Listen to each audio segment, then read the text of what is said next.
লক্ষ্য যদি স্থির থাকে তবে কোনো কিছুই অসাধ্য নয়। বাধা হয়ে দাঁড়ায় না কোনো কিছুতে। আর সফলতার পেছনে বাধাও আসবে, তাও অতিক্রম করার রাস্তা বের হয়। সেটাই করে দেখালেন আসামের যুবক, সেই প্রস্তাবিত বিমান রেস্টুরেন্টের মালিক হরিপ্রসন্ন হাজারিকা। রাস্তায় রেল ওভারব্রিজে আটকে গিয়েছিল তার বিমান, কোনোভাবে পার করতে পারছিলেন না, কিন্তু এবারও রাস্তা বের করলেন। মুম্বাই থেকে 2300 কিলোমিটার পথেও বার যেভাবে প্রতিবন্ধকতা জয় করেছেন, এবারও সেভাবেই রাস্তা বের করলেন। আর তার বিমানটি সেতুর ভেতর দিয়েই পার করলেন। ধূপগুড়ি ছাড়িয়ে এবার আসামের অভিমুখে রওনা দিল তার বিমান বহনকারী ট্রেলার গাড়ি। ধূপগুড়িতে জাতীয় সড়কের সেতুতে আটকে যায় সেই বিমান রেস্তোরাঁ। যে ট্রেলার গাড়ির পিঠে করে বিমানটি নিয়ে যাওয়া হচ্ছে, সেই গাড়িটি সেতু পার হতে পারছে না। শুধু তাই নয়, সেতুর মুখে ওভারহেড ব্যারিকেডেও আটকে গিয়েছিল। সেটি পার করতে দুটি হাইড্রোলিক ক্রেন নিয়ে আসেন। ব্যারিকেডের ওপরের অংশ খুলে হাইড্রোলিক ক্রেন দিয়ে উঁচু করে ধরা হয়, এরপর পার করা হয় বিমানটি। এরপরেই রয়েছে রেল ওভারব্রিজ। এই সেতুর ওপর লেগে যাচ্ছে বিমানের পিঠ। সেতু তো খোলা যাবে না, এখানেও থেমে থাকেননি। তাই শেষ বের করলেন ভিন্ন এক বুদ্ধি। স্থানীয় একটি পেট্রোল পাম্পে সেই বিমানটিকে দুদিন দাঁড় করানো ছিল। মঙ্গলবার সেতুর আগের এইটি ওভারহেড ব্যারিকেড পার করানো গেলেও বুধবার সেতুতে আটকে পড়ার আশঙ্কা তৈরি হয়েছিল। রাস্তা থেকে সেতুর উচ্চতা 18 ফুট, কিন্তু ট্রেলার গাড়ি সহ বিমানের উচ্চতা দাঁড়িয়েছে 19 ফুট। তাই বিপত্তি এড়াতে সেতুর আগেই দাঁড় করিয়ে দেওয়া হয় ট্রেলারটিকে। মুম্বাই থেকে আসামের পথে এর আগে দুর্গাপুরে একটি ওরালপুল পার করতে গিয়ে আটকে গিয়েছিল বিমানটি। সেবারে বহু কসরত করতে হয়েছে।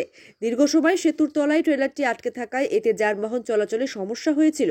শেষে গাড়ির চাকা হাওয়া কমিয়ে পার করা হয়েছিল। এবার যাতে সেই দুর্ভোগের শিকার না হয়, তাই আগে থেকে সতর্ক রয়েছেন এই বিমান রেস্তোরাঁর মালিক হরিপ্রসন্ন হাজারিকা। আসামের শিবসাগর জেলার বাসিন্দা এই বিমানের মালিক হাজারিকা সেখানে রাত দিন পড়ে থেকে তদারকি করছেন। বুধবার রাস্তার পাশের একটি গ্যারেজে কর্মীদের নিয়ে এসে ট্রেলারের পেছনের ট্রলির চাকা খুলে ফেলেছেন, আর বাকিগুলোতে শুধু থাকে টিউব। এতে 1 ফুটের চেয়ে বেশি উচ্চতা কমে যায়। এরপর আস্তে আস্তে সেতু পার করেন তিনি। তার স্বপ্ন, তার এই বিমানটি কয়েকদিনের মধ্যে তার জেলা শিবসাগরে নিয়ে যাবেন। রিসোর্ট ব্যবসায়ী হাজারিকার সেখানেই তৈরি হবে তার স্বপ্নের এয়ারক্রাফট রেস্টুরেন্ট। জানা গেছে, প্রায় 1 কোটি টাকা দিয়ে এয়ার ইন্ডিয়ায় পরিত্যক্ত বিমান কেনেন তিনি। তারপর সমস্ত ছাড়পত্র বানিয়ে মুম্বাই থেকে প্রায় 2300 কিলোমিটার বেশি পথ পাড়ি দিয়ে নিয়ে আসেন শিলিগুড়ি হয়ে ধূপগুড়িতে। শিলিগুড়ি জলপাইগুড়ি পার করে ধূপগুড়ি ঝুমুর এলাকায় গিয়ে বিমানটি আর পার করাতে পারছেন না। প্রশাসনিক পর্যায়ে যোগাযোগ করে তিনি জানিয়েছেন, এতটা পথ আমার জন্য পুলিশ প্রশাসন, রেল, বিভিন্ন রাজ্যের সরকার, স্থানীয় প্রশাসন সবাই সহযোগিতার হাত বাড়িয়ে দিয়েছেন। এবারও আমি পূর্ণ সহযোগিতা পেলাম। খুব শীঘ্রই গাড়িসহ বিমানটি নিয়ে যেতে পারবো। অভিনব এই বিমান রেস্তোরাঁ উত্তর পূর্ব ভারতের প্রথম অভিনবত্ব থাকছে। রেস্তোরাঁয় কেবিন ক্রু থেকে শুরু করে পাইলট সবই থাকবেন। বিমানের ভেতরে যেভাবে যাত্রীদেরকে খাওয়ার পরিবেশন করানো হয়, সেভাবেই পরিবেশন হবে। হাজারিকা বলেন, রেস্টুরেন্টটি তৈরি করতে গোটা বিমানটি মুম্বাই থেকে নিয়ে আসতে 3টি ট্রেলারের ব্যবস্থা করা হয়। পাট পাট করে খুলে নিয়ে যাওয়া হচ্ছে। 2টি ট্রেলার পার করলেও মূলত বিমানের ওপরের অংশই আটকে যাচ্ছে সেতুতে। যত প্রতিবন্ধকতাই আসুক, আমি বিমানের গাড়ি পার করলাম অবশেষে। নতুন বছরে আসামবাসী সহ দেশ বিদেশের সকলকে আমি উপহার দিতে চাই নতুন কিছু। চকাৰ হাৱা খুলি দিয়াৰ পিছতো আমি পাৰ কৰিব নোৱাৰিলো, আৰু এতিয়া সেইকাৰণে আমি ভাবিছো এবাৰ আমি ৰিমট পাৰ কৰাম। আমি আপোনালোকে দেখিছে, আমি চকা খুলি দিছো আৰু আমি ৰিমট পাৰ কৰাবলৈ আমি সিদ্ধান্ত লৈছো। ইয়াৰ পৰা অলপ কিবা ইছ্যু হ'ব পাৰে, কিন্তু অসমবাসীৰ আশীৰ্বাদত আমি সেইখিনি ইছ্যু গ্ৰহণ কৰিবলৈ, সেইখিনি চেলেঞ্জ গ্ৰহণ কৰিবলৈ আমি এতিয়া প্ৰস্তুত আছো। এতিয়া দেখিছে আপোনালোকে, আমি টায়াৰ খুলি দিছো আৰু লগতে আমি পাতিও খুলিছো।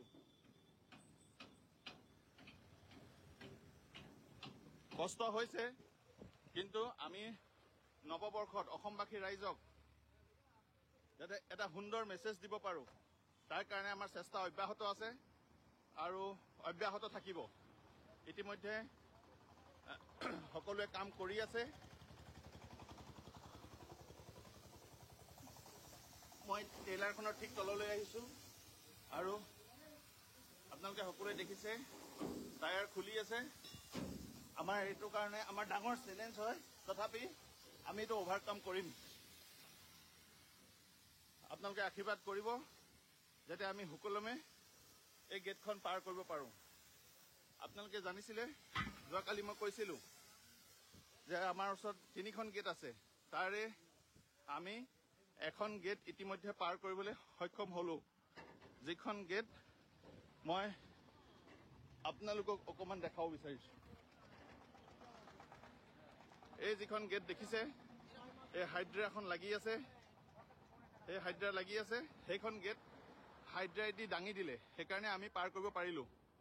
কিন্তু এই যিখন গেট মই ক'লোঁ 2 নম্বৰ যিখন গেট, এই 2 নম্বৰ গেটখন তেনেকুৱা দাঙিব পৰা ছিষ্টেম নাই বা কোনো ফালৰ পৰা